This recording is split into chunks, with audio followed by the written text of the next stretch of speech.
Welcome everyone to day 6 of our Christmas calendar here on the channel, and we are going to do another top 3 video, not top 5. We're gonna do a top 3 video, and this time we're going to go through the top 3 myth that I believe is in Golf Clash. I've been involved in the Golf Clash community for many years, even since the early beginnings of 2017, and I've been reading through a lot of comments, a lot of posts, and there are a couple of things that stands out that I do think many players do believe, but what I believe is just a pure myth. And this is going to be very interesting to hear what you think about the top 3 that I will bring to you in the video that will follow along here very soon. And as always, comment in the comment section below if you believe there is something that people are talking about that is a myth when it comes to this game, and let me know what that is, because that could be very interesting to read. So enjoy the upcoming video.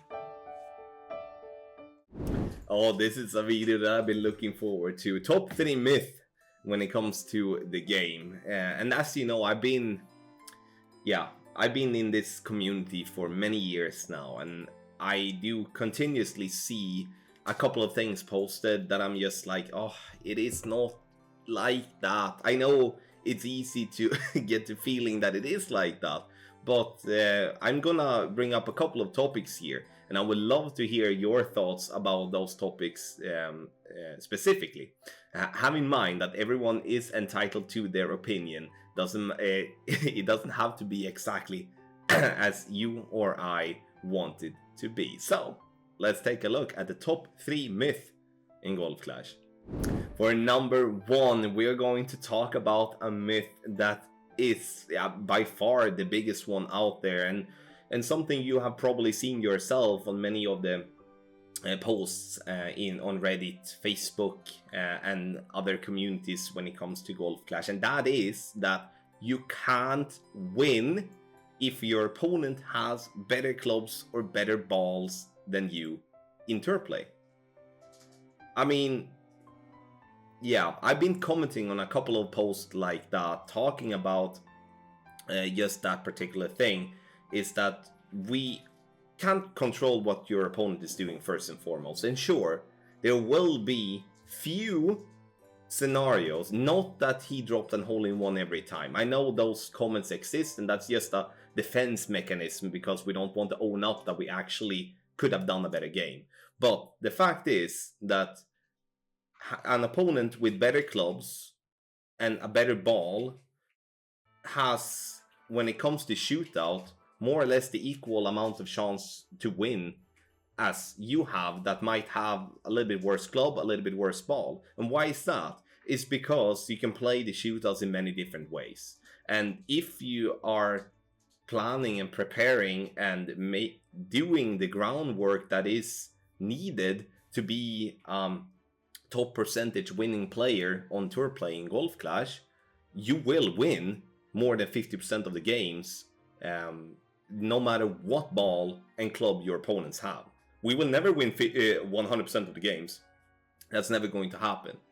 But it's not the opponent's fault because he has a better club and a better ball than you that you win less than 50% of the games. And again, have that in mind. It's the 50% that we're looking for. Many of the players out there is winning somewhere between 55 to 75, 80% of their games if they are a winning player on a specific tour. But there is no doubt in my mind, and it's a complete myth, believing in the fact that just because your opponent has better equipment than you, that's the reason why you're winning less than 50% of the games.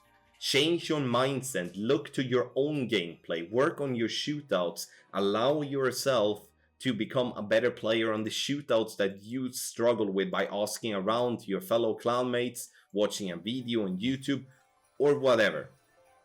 Do what you can to work on your game, and you will win more than 50% of the games, because there will be loads of opponents that won't do what I suggested you to do there. But it's an absolute, and I say it again, absolute complete myth when it comes to that that the equipment is the thing making you win less than 50% of the games.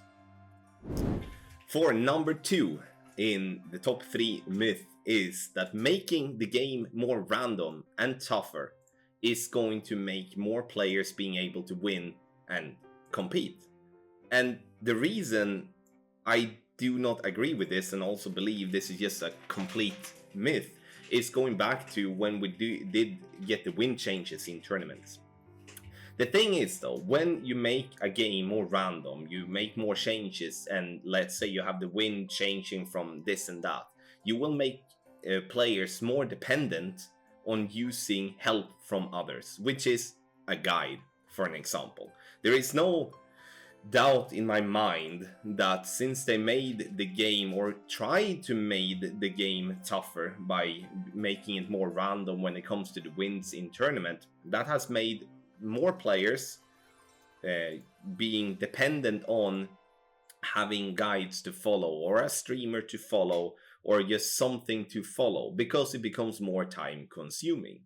By talking about it into that perspective, that let's make it even more random, because then it's going to be even tougher for those that are making guides, or for those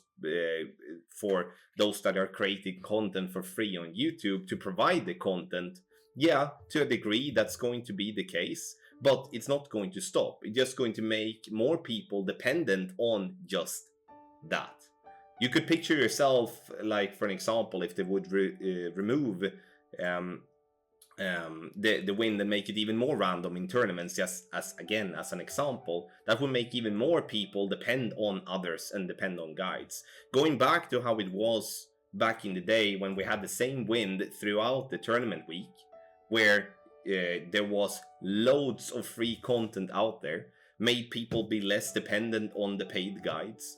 It made those people that didn't really have 10, 15, 20 hours to play the game during tournament week to actually be able to compete, because you were able to dial in shots during the whole week, instead just that you had to do it for every round to be able to compete. So again, making the game more random and tougher is going to make players more dependent on using guides and help tool, which I believe is the opposite of what many players out there are thinking. As number 3, we're gonna talk about something that I would like to call the yellow grades. And what does that mean, really? It means that when you are having the needle swing back and forth to try to release on perfect, there are unfortunately a lot of people that do believe just because the needle is inside the yellow bullseye that it should be a perfect ball. But that is just a myth, because how it works is that everything you see on the screen is just visual. Obviously the programming behind the scenes, or whatever we can call it, the coding is working like that you have a specific amount of millisecond to release your finger from the screen, and then the screen and the game and the code is then noticing when you released, and that will decide if it is a perfect or a great or a good or a hook or a slice or whatever.